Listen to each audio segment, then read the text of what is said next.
ഈ ഒരു വെക്കേഷന് 3 ആഴ്ചയോളം സ്വന്തം വീട്ടിലായിരുന്നു. ഇപ്പോൾ ദാ സ്വന്തം വീട്ടിൽ നിന്നും പദവികളിലേക്കുള്ള തിരിച്ചുപോക്കിൻ്റെ മുന്നോടിയാണ് ട്ടോ ഈ ഒരു പാക്കിംഗ് എന്ന് പറയുന്നത്. വളരെ വിഷമമുള്ളൊരു ദിവസമാണ് ട്ടോ എന്നെ സംബന്ധിച്ചിടത്തോളം ഈ ഒരു യാത്ര പറച്ചിൽ. ഇന്നും മാറ്റാൻ പറ്റാത്തൊരു സ്വഭാവമുണ്ടെങ്കിൽ അത് ഈ യാത്ര പറച്ചിലിലുള്ള കരച്ചിലും ബഹളവുമാണ് ട്ടോ. കാണുന്നവർക്ക് അതൊരു പരിഹാസമായി തോന്നുമെങ്കിലും ഞങ്ങൾ 3 സിസ്റ്റേഴ്സ് ആയതുകൊണ്ടാണെന്നറിയില്ല ഒരുമിച്ചിരിക്കുമ്പോൾ ഒരുപാട് കാര്യങ്ങൾ പറഞ്ഞു തീർക്കാനുണ്ട്. എത്ര ദിവസങ്ങൾ കിട്ടിയാലും മതിവരാത്തത്രയുണ്ട് ട്ടോ സംസാരിക്കാൻ. ദിവസങ്ങൾ പോകുന്നത് തന്നെ അറിയത്തില്ല. അതിനിടയിൽ ചെറിയ ചെറിയ കുറുമ്പുകൾ, പരിഭവങ്ങൾ, അടികൂടൽ എല്ലാം ഉണ്ടാവും. സ്വന്തം വീട്ടിൽ പോകുമ്പോഴല്ലേ ഉത്തരവാദിത്തങ്ങളിൽ നിന്നും ഒരു ഒളിച്ചോട്ടമാണ്. എല്ലാ കാര്യങ്ങളും ഉമ്മയെ ഏൽപ്പിച്ച് ഞങ്ങൾ ആ പഴയ കുട്ടികളായിട്ട് മാറും. ഞങ്ങളിപ്പോൾ ഈ ഒരു ചൂട് സമയത്ത് ഫുൾ തണുപ്പ് കുടിക്കലൊക്കെ ആയിരുന്നു കേട്ടോ. തണുത്ത വെള്ളം, ഐസ്ക്രീം. അതുകൊണ്ടാണെന്ന് അറിയത്തില്ല എൻ്റെ സൗണ്ട് ഇപ്പോഴും ശരിയായിട്ടില്ല. ചെറിയൊരു മൂക്കടുപ്പും തൊണ്ടവേദന പോലെയൊക്കെ ഉണ്ട് കേട്ടോ. ഈ ഒരു വോയിസ് ഓവർ കൊടുക്കുമ്പോഴും അത് തന്നെയാണ് അവസ്ഥ. അപ്പോൾ കുട്ടികളുടെയും എൻ്റെയും പുറത്തിടുന്ന ഡ്രസ്സെല്ലാം ആ ഒരു ബാഗിൽ ഒതുക്കി വെച്ചിട്ടുണ്ട്. പിന്നെ കുട്ടികളുടെ വീട്ടിലിടുന്ന ഡ്രസ്സ് മാത്രമേ ഞാൻ എടുക്കാറുള്ളൂ, എൻ്റേത് എടുക്കാറില്ല കേട്ടോ. അപ്പോൾ ഇവിടെ വന്നാൽ പിന്നെ സിസ്റ്റേഴ്സിൻ്റെയോ അല്ലെങ്കിൽ ഉമ്മയുടെ ഡ്രസ്സെല്ലാം നൈറ്റി എല്ലാം ഉണ്ടാവും, അത് വെച്ച് അഡ്ജസ്റ്റ് ചെയ്യുകയാണ് ചെയ്യുന്നത്. അപ്പോൾ പാക്കിംഗ് എല്ലാം കഴിഞ്ഞിട്ടുണ്ട് കേട്ടോ. ഇതിപ്പോൾ വീട്ടിലായ വാഴക്കൊലയാണ് കേട്ടോ. അപ്പോൾ അത് പഴുത്തിട്ടില്ല, അത് കൊണ്ടുപോയിക്കോളാൻ പറഞ്ഞു. പിന്നെ കാച്ചിയ വെളിച്ചെണ്ണയാണ്. ഇതിപ്പോൾ ഞാൻ വീട്ടിൽ വരുമ്പോൾ എപ്പോഴും കൊണ്ടുപോകാറുള്ളതാണ് കേട്ടോ. വർഷങ്ങളായിട്ട് ഉപയോഗിക്കുന്ന ഒരു കാച്ചിയ എണ്ണയാണിത്. ഇതിൽ കുറേ കാര്യങ്ങൾ ചേർന്നിട്ടുണ്ട് കേട്ടോ. ചെമ്പരത്തിപ്പൂവ്, കറ്റാർവാഴ, കയ്യോന്യം, പിന്നെന്താ കറിവേപ്പില, അങ്ങനെ കുറേ കാര്യങ്ങളുണ്ട്. അപ്പോൾ ഇത് നല്ല എഫക്റ്റീവാണ് കേട്ടോ. എൻ്റെ ചെറുപ്പം മുതൽ യൂസ് ചെയ്യുന്നു. ഇപ്പോൾ കുട്ടികൾക്കും ഇത് തന്നെയാണ് ഉപയോഗിക്കുന്നത്. അവർക്കാണെങ്കിലും ഏപ്രിലിലൊക്കെ കട്ട് ചെയ്ത മുടിയാണ് കേട്ടോ. പക്ഷെ 1 മാസം കൊണ്ട് തന്നെ നല്ലതുപോലെ വളർന്നു വന്നിട്ടുണ്ട് കേട്ടോ. ഇതുണ്ടോ. പിന്നെ ഈ ഒരു വെക്കേഷന് ഒരുപാട് ചിലവൊന്നും വരാത്ത ചെറിയ ചെറിയ യാത്രകളൊക്കെയാണ് ഞങ്ങൾ നടത്തിയത്. അപ്പോൾ ലുലുവിൽ പോയപ്പോൾ എന്ന് വെച്ചാൽ അവിടെ ആ ഒരു മധുവിധു ഫിലിമിൻ്റെ ആ ഒരു റിലീസിങ് ഡേറ്റ് ഒക്കെ ആയിരുന്നു. അപ്പോൾ അങ്ങനെ കുറേ ഫോട്ടോസൊക്കെ എടുത്തു കേട്ടോ. പിന്നെ പോയത് ഡെക്കാത്ലോൺ പോയി, പാർക്ക്. ഇതിപ്പോൾ ആസ്റ്റർ മെഡിസിറ്റി ഉണ്ടല്ലോ, അവർ ഫ്രീ ആയിട്ട് കൊടുക്കുന്ന ഒരു ബോട്ട് സർവീസാണ് കേട്ടോ.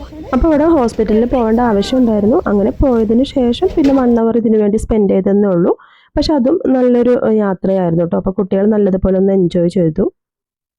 അപ്പോൾ വർഷത്തിൽ ഒരു പ്രാവശ്യമെങ്കിലും നമ്മൾ ഇങ്ങനെയൊരു ഒത്തൊരുമകളും കൂട്ടായ്മകളും എല്ലാം വേണം കേട്ടോ.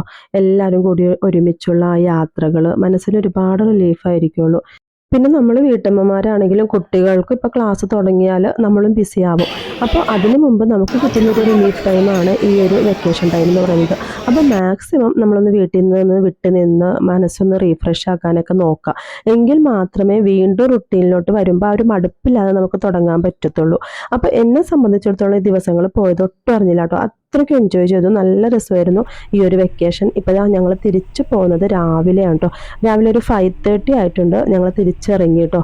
ഇറങ്ങുന്ന ടൈമിൽ ആകെ മൂഡ് ഓഫ് ആയിരുന്നു. വരുന്ന ആ ഒരു ദിവസത്തെ ഉത്സാഹമൊന്നും തിരിച്ചു പോയപ്പോൾ ഉണ്ടായിരുന്നില്ല കേട്ടോ. ഇനിയിപ്പോൾ ഈ ഒരു മൂഡ് ഓഫ് ഒക്കെ മാറിക്കിട്ടാൻ എന്തായാലും ഒരാഴ്ചയൊക്കെ എടുക്കും കേട്ടോ. അപ്പോൾ നിങ്ങൾക്ക് ഇങ്ങനെയൊക്കെ തന്നെയാണോ? സ്വന്തം വീട് വിട്ടിറങ്ങുമ്പോൾ കരച്ചിലും ബഹളമൊക്കെ ആണോ? അങ്ങനെയുള്ളവരൊന്ന് കമൻറ്റ് ചെയ്യണേ. പക്ഷേ എനിക്ക് ഈ ഒരു സ്വഭാവം മാറ്റാനേ പറ്റിയിട്ടില്ല കേട്ടോ. പിന്നെ ഞങ്ങളിത് ആലപ്പുഴയൊക്കെ കഴിഞ്ഞപ്പം മസാല ദോശ കേട്ടോ. ഞാൻ എന്നും യാത്രക്കിടയിൽ മസാല ദോശയാണ് കേട്ടോ കഴിക്കാറ്, എൻ്റെ ഫേവറേറ്റ്. അപ്പോൾ രണ്ടാമത്തെ ആൾക്ക് ഇങ്ങനത്തെ ഉള്ള വെജൊന്നും ഇഷ്ടമല്ല. ആളിപ്പോൾ ഓരോന്നെടുത്ത് നുള്ളിയൊക്കെ ഇരിക്കുന്നുണ്ട്. അപ്പോൾ ഏർലി മോർണിംഗ് ഒക്കെ ആയതുകൊണ്ട് തന്നെ അവൻ ചോദിച്ച കാര്യങ്ങളൊന്നും അവിടെ ഉണ്ടായിരുന്നില്ല കേട്ടോ. ഈ ഒരു ദോശയും ഇഡലിയൊക്കെ ഉള്ളൂ. അപ്പോൾ അപ്പം അതൊന്നും ആയിട്ടില്ല എന്ന് പറഞ്ഞു. അപ്പോൾ ആൾ നല്ല മൂഡ് ഓഫായിട്ട് കഴിക്കുന്നുണ്ട്. പക്ഷെ എന്തായാലും ഞങ്ങൾ നല്ലതുപോലെ എൻജോയ് ചെയ്തിട്ടൊക്കെ കേട്ടോ കഴിക്കുന്നത്. ഞാൻ എന്നും പ്രിഫർ ചെയ്യുന്നത് മസാല ദോശ തന്നെയാണ് കേട്ടോ. ഈ യാത്രകളുടെ ഇടയിലാണെങ്കിലും അത് എത്ര ഗ്യാസ്ട്രിക് ഇഷ്യൂ വരുവാണെങ്കിലും ഇതെന്തോ അറിയില്ല, അവോയ്ഡ് ചെയ്യാൻ തോന്നാറില്ല കേട്ടോ. അപ്പോൾ ഒരു ബ്രേക്ക്ഫാസ്റ്റ് എല്ലാം കഴിച്ച് വീണ്ടും യാത്ര തുടങ്ങി. ഈയിടെയുള്ള എല്ലാ വെക്കേഷനും ഞാൻ വീട്ടിൽ പോയിക്കൊണ്ടിരുന്നത് ട്രെയിനോ ബസ്സോ ബുക്ക് ചെയ്തിട്ടൊക്കെ ആയിരുന്നു കേട്ടോ. അപ്പോൾ ഈ പ്രാവശ്യം വണ്ടി ഞങ്ങൾക്ക് തിരിച്ചു വിളിക്കാനായിട്ട് വണ്ടി എടുക്കാൻ പറഞ്ഞത് എന്താണെന്ന് വെച്ചാൽ കുറച്ച് ലഗേജ് കൂടുതലുണ്ടായിരുന്നു. അപ്പോൾ കായംകുളം എത്തിയപ്പം എൻജിൻ എന്തോ ചൂടാവുന്നുണ്ടെന്ന് പറഞ്ഞു. അങ്ങനെ വെള്ളം ഒഴിച്ചിട്ടൊക്കെ തണുപ്പിച്ചതിന് ശേഷമാണ് പിന്നെ വീണ്ടും യാത്ര തുടങ്ങിയത്.